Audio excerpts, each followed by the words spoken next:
तिरुपति बालाजी मंदिर में स्वयं भगवान अपनी पत्नी पद्मावती के साथ निवास करते हैं। इस मंदिर में स्थापित मूर्ति को किसी ने नहीं बनाया है। भगवान वेंकटेश्वरम स्वामी की यह मूर्ति यहाँ स्वयं प्रकट हुई थी, जबकि यह मंदिर 2000 साल पुराना है। पर जैसे जैसे मंदिर बढ़ता गया, ज़्यादा से ज़्यादा लोग वहाँ पर आने लगे और फिर पैसे भी आने लगा। फिर भगवान तिरुमला वेंकटेश्वर मंदिर में लड्डू देने की प्रथा 2 अगस्त 1715 को स्टार्ट हुई थी। पर तब यह प्रसाद सिर्फ बेसन, काजू और वेलची का था। पर आज यह लड्डू इन चीज़ों का नहीं बनता। तो एशिया खंड के भारत देश में आंध्र प्रदेश राज्य में सबसे पॉपुलर टेम्पल है तिरुपति बालाजी मंदिर, जबकि इसी को वेंकटेश्वर टेम्पल भी कहा जाता है। यह टेम्पल है भारत के आंध्र प्रदेश के तिरुमला गांव में। इसी नाम से मंदिर का नाम तिरुपति रखा गया है। तिरुपति बालाजी की मूर्ति सोने और कई अन्य आभूषणों से ढकी हुई है। मूर्ति की ऊंचाई 2 मीटर है। तिरुपति मंदिर को देश का सबसे अमीर मंदिर माना जाता है। इसी मंदिर को दुनिया में ईसाई धार्मिक स्थल के रूप में वेटिकन सिटी के बाद स्थान दिया गया है। मंदिर की शैली दक्षिणी गोपुर शैली है। ऐतिहासिक साक्ष्यों के अनुसार यह मंदिर कम से कम 2000 ईयर पुराना है। पल्लव रानी समय यहाँ पहली वेदी 614 में बनाई गई थी। तमिल संगम साहित्य अवधि 500 ईसा पूर्व 200 ईस्वी में इस स्थान का उल्लेख है। चोल और पल्लव राजवंशों द्वारा मंदिर में योगदान कई गुना पाया गया है। चोल काल में मंदिर की महिमा बढ़ी। 1517 में राजा कृष्णदेवराय के दान से गर्भगृह के शिखर को सोने से मढ़ा गया था। मराठा सेनापति रघुजी भोसले ने मंदिर के स्थायी रखवाव की व्यवस्था की। इसके बाद मंदिर को मैसूर और गढ़वाल साम्राज्यों से बड़े पैमाने पर दान मिला। ब्रिटिश काल के दौरान मंदिर का प्रशासन येथील हाथीरामजी मठ को सौंपा गया। यह व्यवस्था 1933 तक चलती रही। प्रशासन को घुमक्कड़ कहा जाता है। तिरुमला तिरुपति देवस्थानम समिति की स्थापना 1933 में मद्रास विधानसभा के एक विशेष अधिनियम के तहत की गई थी। इस समिति में मद्रास सरकार द्वारा एक आयुक्त नियुक्त किया गया था। अब भी मंदिर का प्रबंध तिरुमला तिरुपति देवस्थानम के ट्रस्टियों द्वारा किया जाता है। तो दोस्तों, अब अपनी बात शुरू होती है तिरुपति के लड्डू से। तिरुपति लड्डू, जिसे तिरुमला लड्डू या श्रीवारी लड्डू के नाम से भी जाना जाता है, एक लड्डू मिठाई है जो भारत के आंध्र प्रदेश के तिरुपति जिले से तिरुपति स्थित तिरुमला वेंकटेश्वरम मंदिर में वेंकटेश्वरम को प्रसाद के रूप में परोसा जाता है। मंदिर में दर्शन के बाद भक्तों को लाडू प्रसाद दिया जाता है। लाडू प्रसादम मंदिर की रसोई में तैयार किया जाता है, जिसे तिरुमला तिरुपति देवस्थानम मंदिर मंडल द्वारा पोटू के नाम से भी जाना जाता है।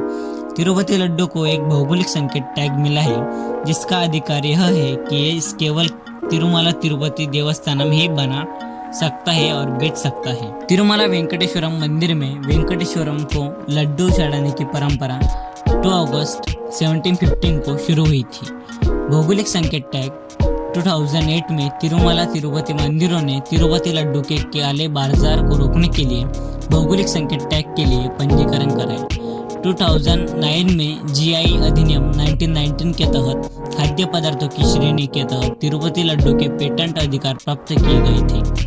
इसने दूसरों को मिठाई बनाने या उसी नाम से नाम देने से रोका। 2017 में अपनी पाक श्रृंखला के हिस्से के रूप में इंडिया पोस्ट ने तिरुपति लड्डू की स्मृति में एक डाक टिकट का अनावरण किया। लाडू पुट्टो, जिस रसोई में तिरुपति के लड्डू बनाए जाते हैं, उसे प्राचीन काल से ही लड्डू पुट्टू के नाम से जाना जाता है।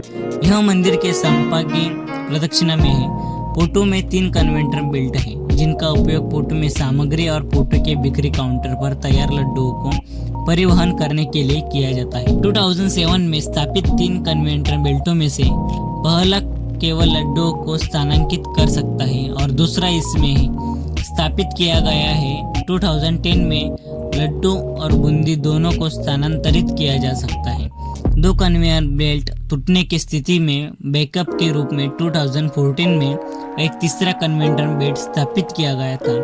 पुराने दिनों में लड्डू पकाने के लिए केवल लकड़ी का उपयोग किया जाता था, जिसकी वजह से 1984 में तिरुमला तिरुपति देवस्थानम हर दिन औसतन 2.8 लाख लाडू पोटू तैयार करता है। वर्तमान में पोटू की प्रतिदिन 8 लाख से ज़्यादा लड्डू बनाने की क्षमता है। उत्तम सामग्री की एक सूची है और आगम के अनुसार इसकी मात्रा का उपयोग तिरुपति लड्डू बनाने में किया जाता है। लड्डुओं की बढ़ती मांग को पूरा करने के लिए रिस्तम को इसके इतिहास में 6 बार संशोधित किया गया। वर्तमान सामग्री में बेसन, काजू, इलायची, घी, चीनी, मिश्री और किशमिश शामिल है। मिठाइयाँ बनाने में प्रतिदिन लगभग 10 टन बेसन, 10 टन चीनी, 700 किलोग्राम काजू, 150 किलोग्राम इलायची, 300 से 500 लीटर घी, 500 किलोग्राम चीनी और 540 किलोग्राम किशमिश का उपयोग किया जाता है। लड्डू 111D हर साल टेंडर के आधार पर इन सभी वस्तुओं को खरीद करता है। पुक्तम लाडू, यह लड्डू मंदिर में आने वाले सभी आम भक्तों को नियमित रूप से वितरित किया जाता है। यह आकार में छोटा है और इसका वजन 65 या 75 ग्राम है। एक करछुल बड़े पैमाने पर उत्पादित होते हैं। स्थानम लड्डू, यह लड्डू सिर्फ खास त्योहारों के लिए ही बनाया जाता है। यह आकार में बड़ा है और इसका वजन 750 ग्राम है। इसे अधिक काजू, बादाम और केसर के धागों से तैयार किया जाता है। कल्याणोत्सव लड्डू, ये लड्डू कल्याणोत्सव और कुछ अर्जित सेवाओं में भाग लेने वाले भक्तों को वितरित किए जाते हैं। इन करछुल की काफी मांग है क्योंकि पुक्तम करछुल की तुलना में इनका निर्माण बहुत कम संख्या में किया जाता है और इनके गवर्नमेंट के दौरान मंदिरों में क्रिश्चियंस वर्कर्स को काम पे लगाया गया। अब कोई क्रिश्चियन हिंदू मंदिर में कितना देखभाल करेगा वो आप सब जानते हैं, कितनी रिस्पेक्ट करेगा वो भी आप जानते हैं। YSRCP गवर्नमेंट में क्रिश्चियन मिशनरीज और चर्चेस बहुत बड़े हैं और ये फैक्ट चिक कर बता रहा है। अब वापस से अपने घी के ऊपर आए तो जब नंदिनी घी के प्राइसेस बढ़ते हैं तो TTD जो कि तिरुपति बालाजी मंदिरम को कंट्रोल करता है, जो कि YSRCP के अंडर में था, वो पिछले साल नंदिनी घी खरीदना बंद कर देते हैं और घी के लिए एक बिल्डिंग सिस्टम बनाते हैं। जो कि सबसे कम ब्लीडिंग करेगा उसको टेंडर दिया जाएगा। अभी ऑब्वियसली बात है कि जो सबसे कम ब्लीडिंग करेगा वो घी में मिलावट भी करेगा। तो जिसे टेंडर दिया गया था वो 300 रुपये प्रति किलो घी दे रहा था।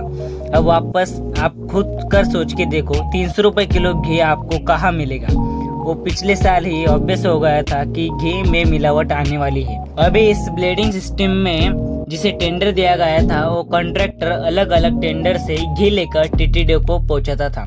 KMF जो कि नंदिनी घी को कंट्रोल करती है, तो उन्होंने पिछले साल ही कहा था कि इतने कम रेट में TTD को कोई घी दे रहा है तो इसका मतलब ये मिलावट घी है। जो कि YSRCP गवर्नमेंट को क्या था, उनको तो ज़्यादा पैसा कमाकर अपना प्रॉफिट बनाना था। लेकिन इंटरेस्टिंग फैक्ट तो आपको बताने वाला हूँ, ध्यान से सुनिए। 2022 में TTD को जो कि तिरुपति बालाजी मंदिरम का एग्जीक्यूटिव ऑफिसर धर्मा रेड्डी को बनाया जाता है बाय YSRCP गवर्नमेंट। और इस साल इलेक्शन के पहले अप्रैल में इसके खिलाफ ऑपोजिशन के लीडर्स कंप्लेन भी करते हैं कि ये रूल्स के खिलाफ है, क्योंकि धर्मा रेड्डी YSRCP गवर्नमेंट के हिसाब 9 साल से काम करते हैं। इसे जॉइंट एग्जीक्यूटिव ऑफिसर बनाया गया था 2005 में और 2019 में ये जॉइंट एग्जीक्यूटिव ऑफिसर होता है। एग्जीक्यूटिव ऑफिसर से एक पद नीचे होता है और धर्मा रेड्डी को जगन मोहन रेड्डी और उनके फादर राजशेखर रेड्डी को रिकमेंडेशन से बनाया गया था। इसके साथ साथ ये भी बताया गया है कि अमीर लोगों के साथ उसके कई और करेक्शंस थे। इसका इस्तेमाल करके उसने YSRCP के इलेक्शंस के वक्त लीडर्स की हेल्प की थी। जबकि रूल्स ये है कि उस साल के बाद इनका ट्रांसफार्म हो जाना चाहिए था। धर्मा रेड्डी को फिर भी पोस्ट पर रखा गया था। यहाँ पर ये फैक्ट एक चीज की तरफ इशारा कर रहा है कि धर्मा रेड्डी ने YSRCP की हेल्प की और बदले में YSRCP के गवर्नमेंट ने धर्मा रेड्डी की हेल्प की। अब क्योंकि 2022 में TTD के एग्जीक्यूटिव ऑफिसर धर्मा रेड्डी थे, तो पिछले साल 2023 में नंदिनी घी लेना बंद करते हैं, जो टेंडर के थ्रू 300 रुपये प्रति किलो घी लिया जा रहा था, जो कि मिलावटी थे। तो इसके ऊपर कंट्रोल किसका था, तो धर्मा रेड्डी का। बिना उसके डिसीजन के बिना उनके सहमति से ही ऐसा ही थोड़ा इस्तेमाल हो सकता है। अब जो घी में गाय की चर्बी थी, सुअर की चर्बी थी और मछली की चर्बी का तेल मिला हुआ था, इससे साफ होकर 2 पॉइंट्स निकल कर आते हैं। एक धर्मा रेड्डी को सब कुछ पता था और दूसरा YSRCP को भी पता था, जो कि इन्होंने प्रॉफिट के चक्कर में कोई भी स्टेप्स नहीं उठाए। इनको कोई भी आइडिया नहीं था, बल्कि चल क्या रहा है दूसरा पॉइंट निकल कर आता है, गाय, सुअर और मछली की चर्बी होने का इनको पता था, बल्कि इन्होंने सिर्फ प्रॉफिट के लिए किया था, क्योंकि जो सुअर और गाय की चर्बी का तेल होता है वो बहुत सस्ता होता है, जबकि वेजिटेबल ऑयल के साथ इसको घी में मिलाकर सस्ता घी बोलकर बेच दिया जाता है। इन्होंने जानबूझकर हिंदुओं के आस्था के साथ खिलवाड़ किया और बर्बाद करने के लिए यह सब किया था। जबकि यह लड्डू पहले भगवान को प्रसाद में दिया जाता है और फिर लोगों के अंदर बांट दिया जाता है। और अगर सेकंड पॉइंट की तरफ जाए तो इसको कुछ भी पता नहीं था। कि दूसरा पॉइंट निकल कर आता है कि कभी कभी कुछ एक्सेप्शनल केस में गाय का जो दूध होता है उसमें उनका फैक्ट्स आ जाता है, जबकि सुअर और मछली के तेल का क्या। और जैसे ही इलेक्शंस होते हैं और YSRCP हार जाती है और TDP जनसेना मिलाकर फॉर्म करती है, तो सबसे पहला काम ही लोग तिरुपति मंदिर में हो रहे धांधले के ऊपर करते हैं। यहाँ पर एक शॉकिंग इंसिडेंट होता है कि YSRCP के इलेक्शंस हारते ही धर्मा रेड्डी छुट्टी पे चला जाता है, क्योंकि पावर TDP और जनसेना के पास था, जबकि BJP के NDA अलायंस में है।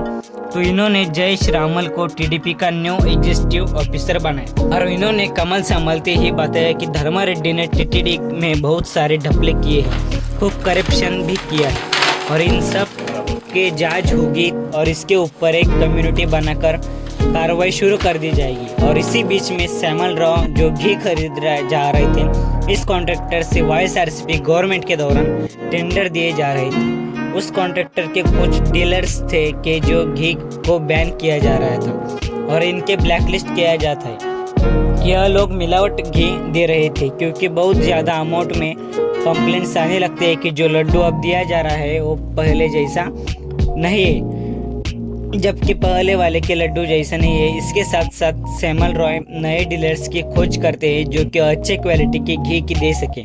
इसके बारे में बताया जाता है कि कुछ नए डीलर्स को लाया गया है और इनके घी का इस्तेमाल करके कुछ सैंपल्स के लेके लड्डू बनाएंगे और देखेंगे जो क्वालिटी है वो कैसे आ रही है। जो कॉन्ट्रैक्टर ऑलरेडी घी प्रोवाइड कर रहा था, उसके जो बाकी के डीलर्स थे उनको भी ब्लैकलिस्ट नहीं किया गया था।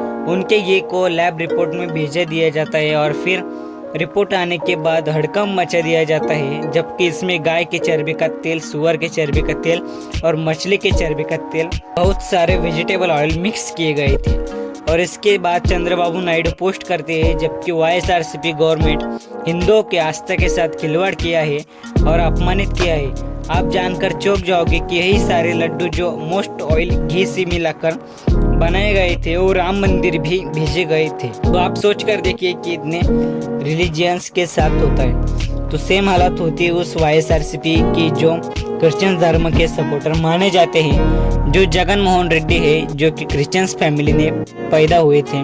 उनके रूल्स के दौरान हिंदू मंदिरों में क्रिश्चियंस को अपॉइंट किया गया था और अब प्रसाद में गाय के चर्बी का तेल, सुअर के चर्बी का तेल, मछली के चर्बी का तेल मौजूद था, जो कि सिर्फ लोगों ने खाया नहीं तो राम मंदिर में भी इस लड्डू को पहुंचा गया। और अभी अभी आप सबको लगता होगा कि YSRCP गवर्नमेंट को डिफॉल्ट करते हैं, क्योंकि इनके अंदर थोड़ी सी भी शर्म नहीं बची है। आखिर कब तक हिंदुओं को यह सब सहना पड़ेगा। पहले मुगल आए जो कि जजिया लेते थे, उन्होंने हमारे धर्म को बर्बाद करने के लिए प्रयास किया। फिर अंग्रेज आए, उन्होंने भी हमारे धर्म को बर्बाद करने के लिए सारे अवसर आजमाए। ऐसे पार्टीज अब मैंने सारी रिसर्च करके आपके सामने रख दिया है। जबकि इस रिसर्च को आगे पहुंचाते हो या इस वीडियो को चुपचाप बंद करते ही छोड़ देते हो, क्या एक मेरे शेयर करने से क्या होगा, डिसीजन आपका है। तो धन्यवाद।